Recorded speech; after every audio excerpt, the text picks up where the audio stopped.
Hey, Bulldog fans! Welcome to Inside the Huddle, the podcast that brings you the heart and soul of Rolla Bulldogs high school sports.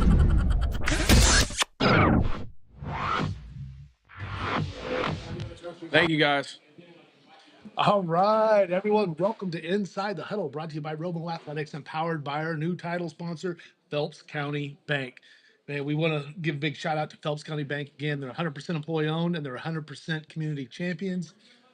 They're bankers by day, Bulldog fans by night. Appreciate everything they do. mypcb.com. You can visit them there.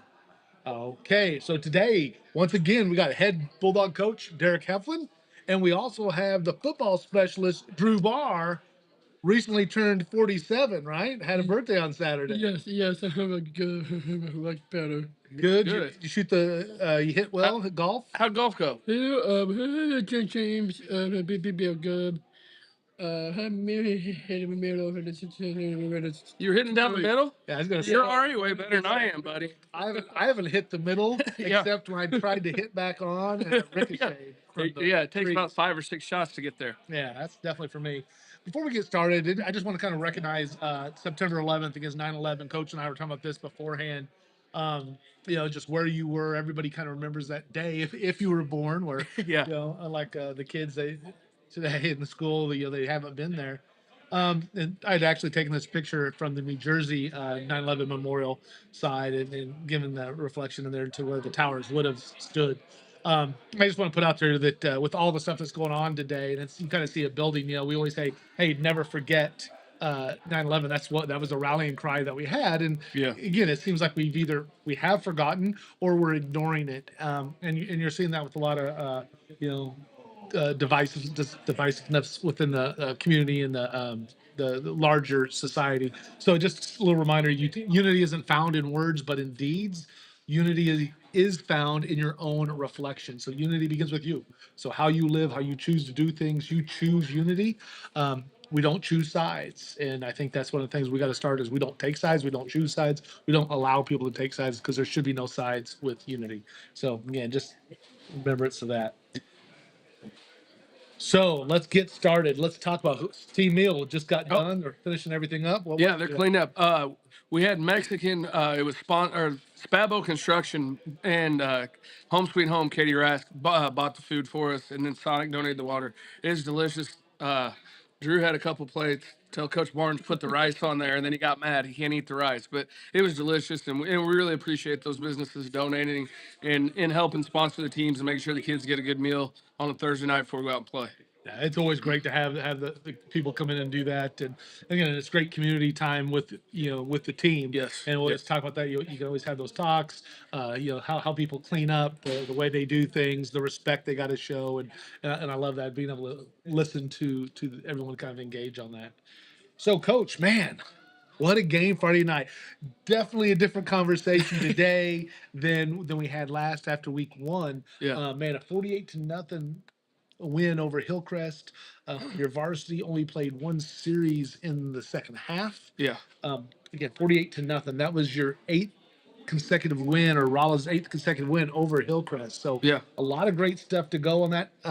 One of the things I noticed, 6 different players scored a touchdown. Yeah, that was the cool thing, and really in the first half we did a good job of spreading it out. We had a really good. I thought we did a good job of the run pass in the first half, and we created some easy throws from Easton, and then Emory hammered away, and then Jack and CP, both in the run and the pass game, did great things. And we just definitely distributed the wealth. And the cool thing was at the end of at halftime, Easton came to me and goes, "Hey, coach, everybody got a touchdown but Emory," and I said, "I already know that. We're going to take care of him." And but Emory was really the one got everything going. He had a couple of really nice runs.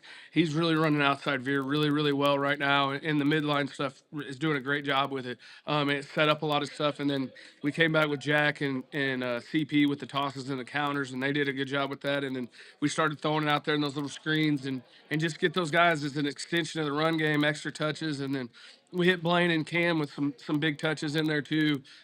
Cam made an unreal catch and was a yard or two away from being a 7th guy with a touchdown because he was right there. And then Blaine made a heck of a catch at the end of the first half on that play action pass to get it in there, and that was it was big. And our offense really responded, and then really the defense did a great job.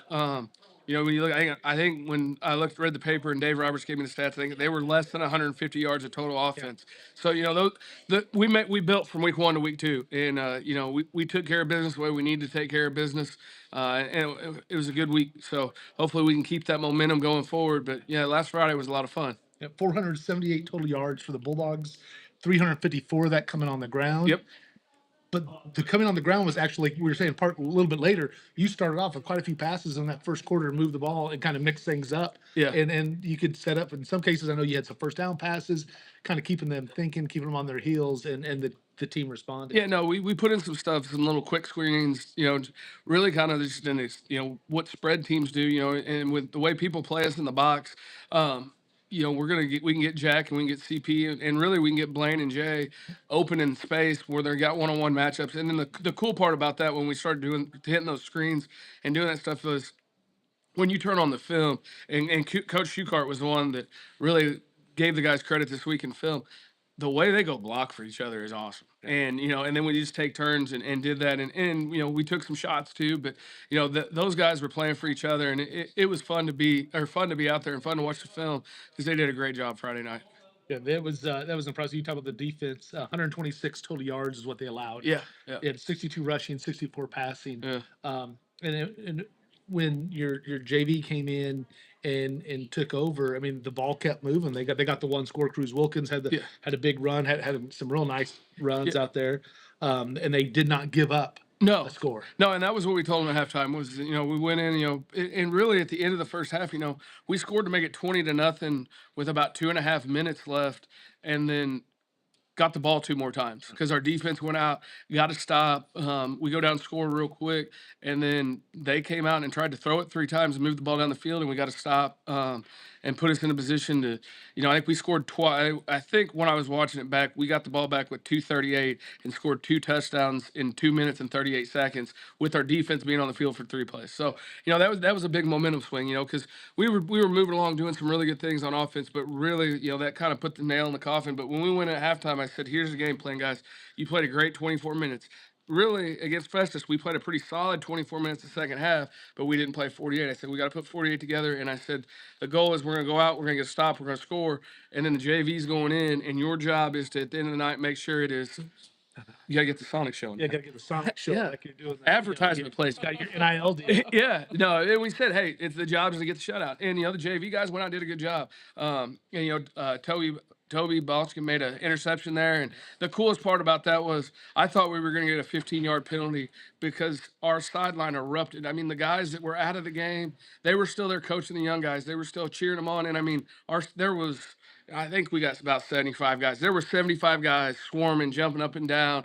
It was cool, and you know, it was a team effort. Everybody got involved. Like you said, Cruz had a great second half. Jay was moving the ball. You know, we even pulled those guys because we wanted to get everybody involved. But you know, we were trying not to run the score up. And if we'd have left Jay and Cruz in, there's no telling what the score had been, because those guys they're nipping on the heels of those guys that we've got there and are going to be really big factors next year. And they're doing a great job as backups. And then on Monday nights, you know, we went down to Hillcrest and won 62-22, and then at home we win 52-0. So it was a good night or a good week for the Bulldog football. Yeah, it was. And I was at the freshman game here, and it was you got some freshmen that can put the hit stick on there too. They took on West Plains. Yeah, It was impressive.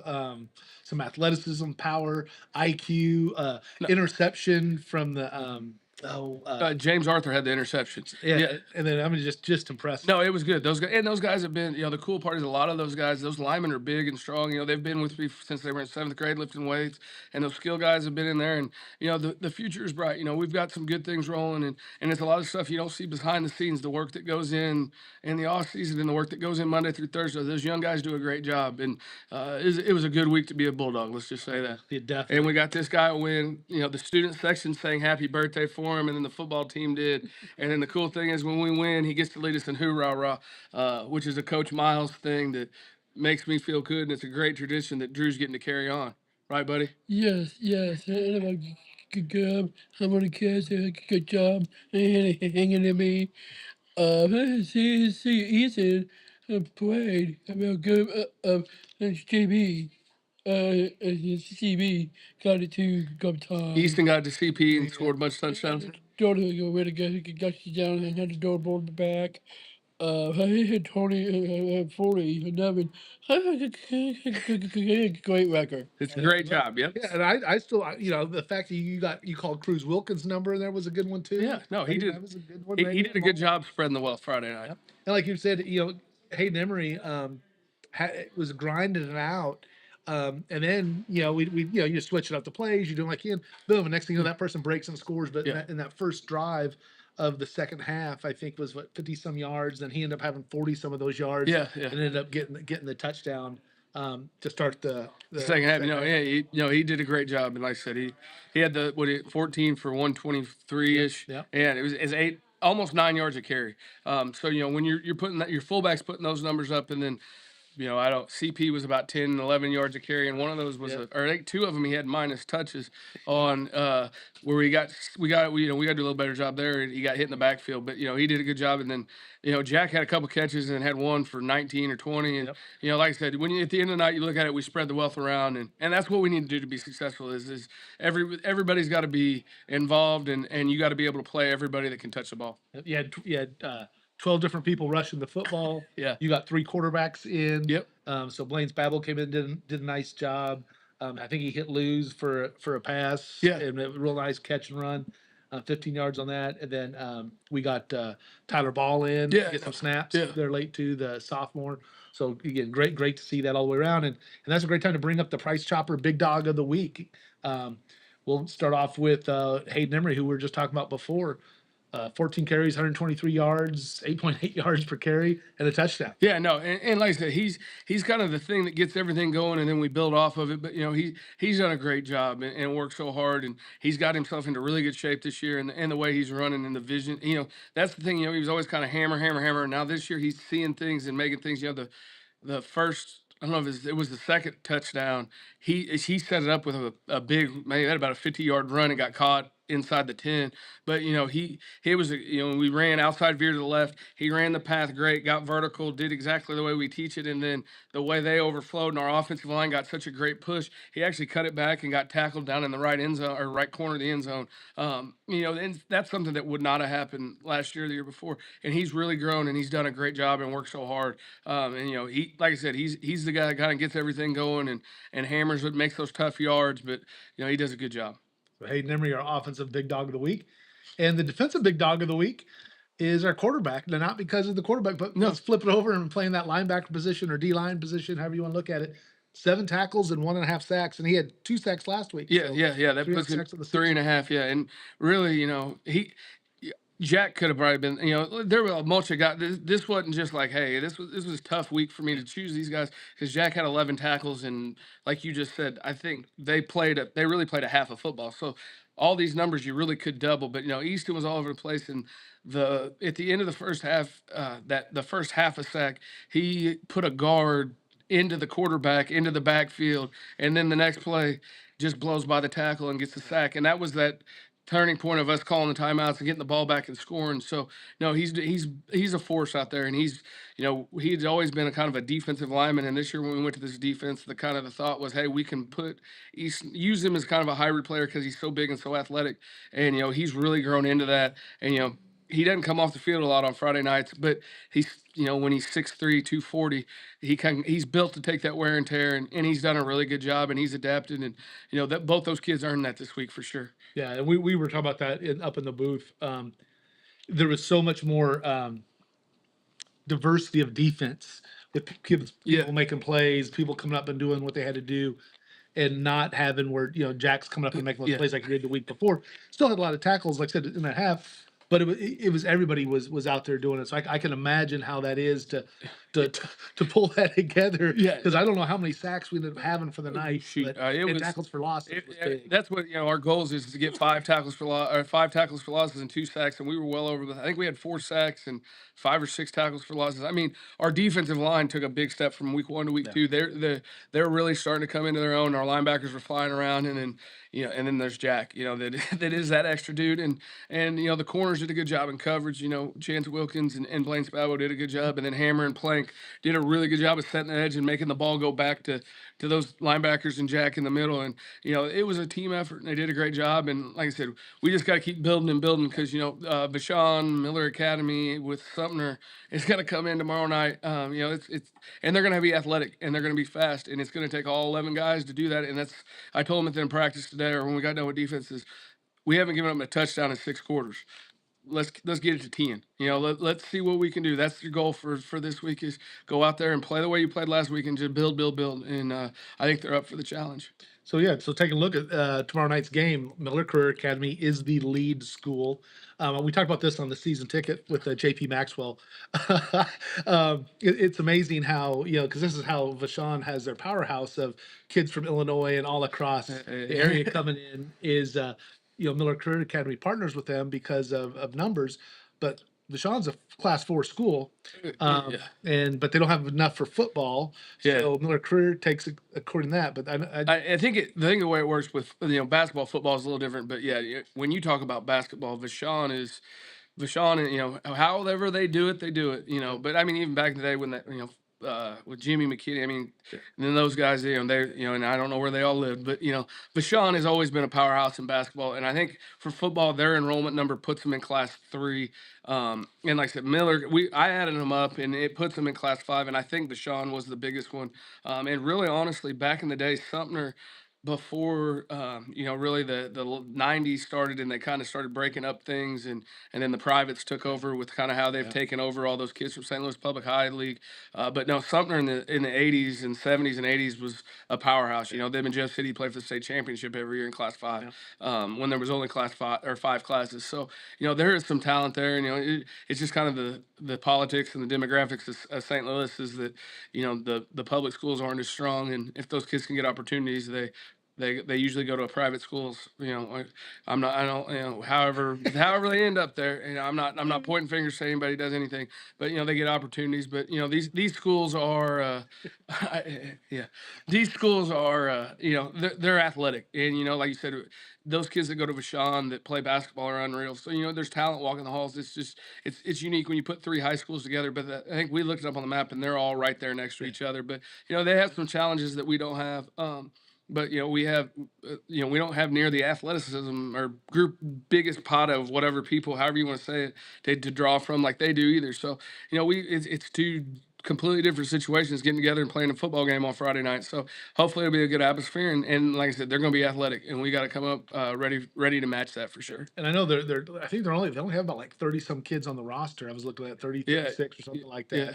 Yeah. I don't think they play lower level games, and I'm not for sure. This was Kelly last year, and after we played Kelly, I think we kind of both agreed that, hey, this is.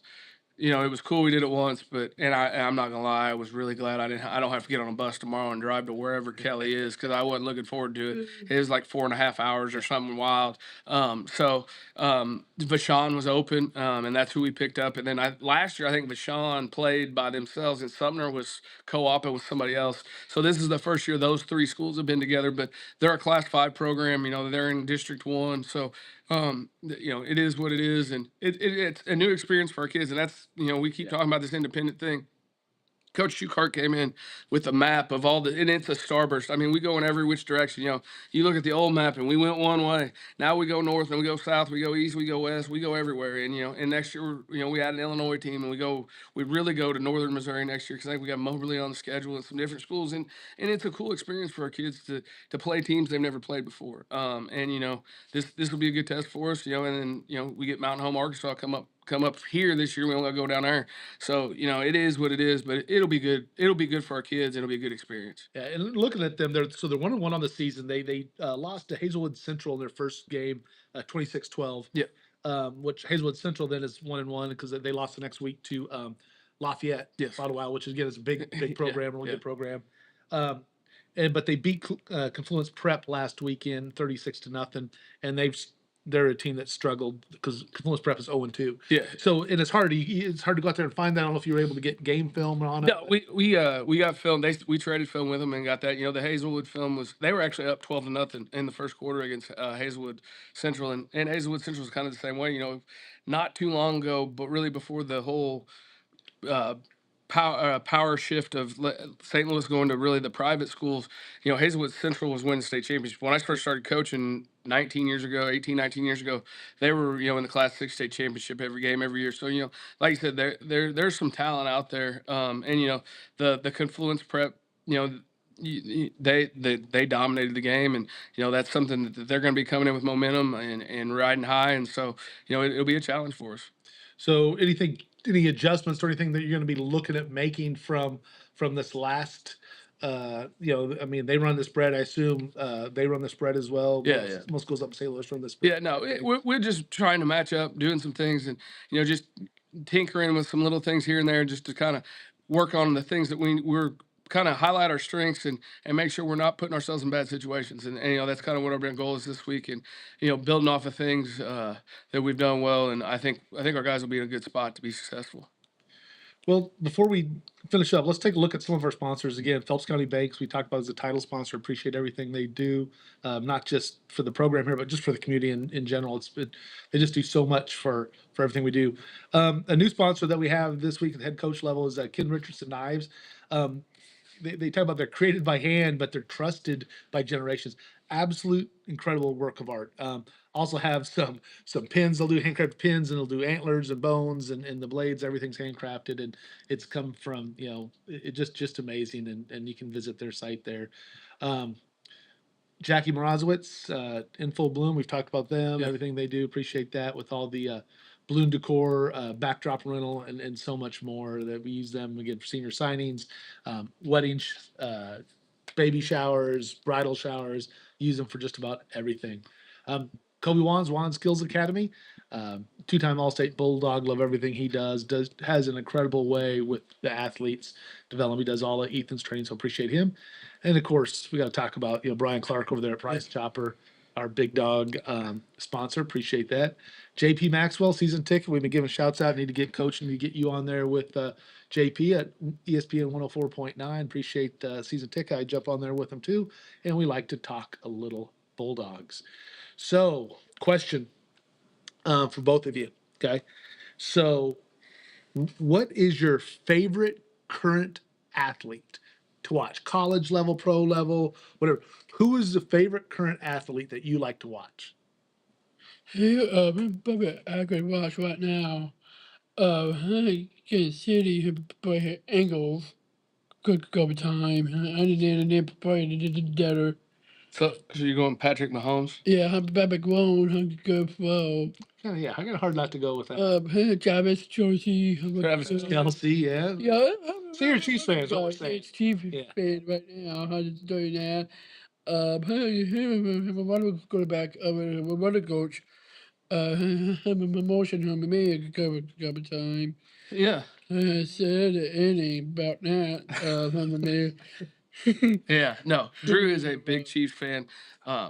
He's a big Patrick Mahomes. I think he got that jersey. So Yes, he's got the big jersey. Oh, nice. You know, I'll go. You know, I'm a big Chiefs fan, but that was Sunday night. I was going to sleep, and I flipped over because I thought the Bills game was over, and what Josh Allen did Friday or Sunday night was impressive, and just watching those guys, you know, I don't know if I have a favorite athlete, because really during football season I don't get to watch football. It's usually, you know, there's actually the kids I watch are the kids that play. I'm lucky enough to have a couple kids that have played for me. You know, I watched every Iowa State game because there's a kid that played for me at Washington that is really cool, and I have a lot of fun watching. He's actually been out with mono, but no, you know, that's what Josh Allen did Friday or Saturday night was really impressive, and it's really I end up watching more NBA games and watching. You know, Anthony Edwards is kind of the guy that, you know, if you watch those guys or watch, you know, Shea Gillis or SGA and kind of what those guys can do.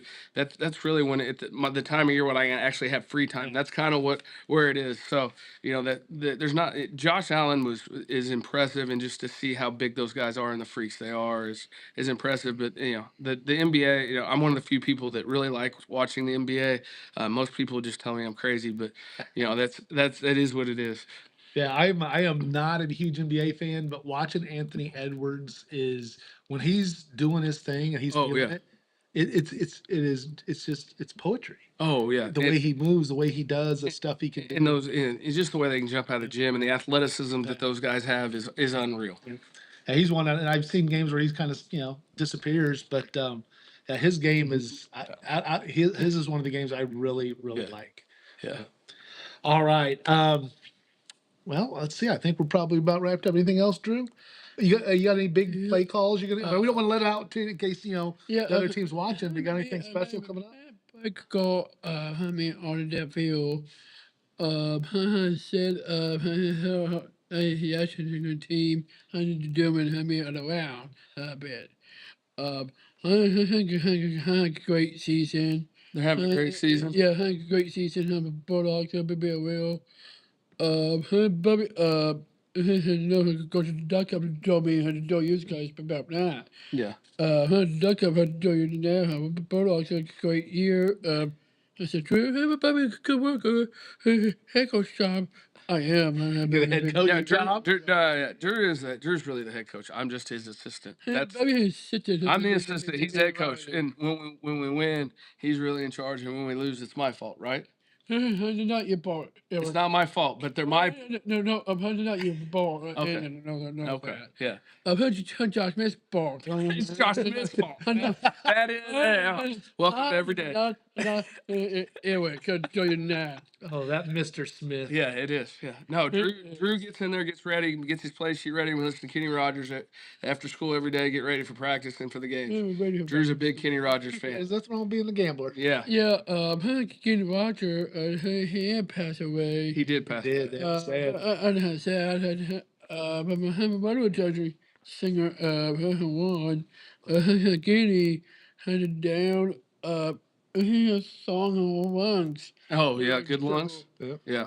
Good time. Yeah. Well, I can't sing, so we're going to end on that note. So thank you for joining us for the latest episode of Inside the Huddle Coach Talk. Appreciate Phelps County Bank again being that title sponsor. For Coach Derick Heflin, the football specialist Drew Barr, I'm Tom Brown. And from Inside the Huddle, the heart of the game, we'll see you next time. Yeah, to call Josh out on TV. Yeah.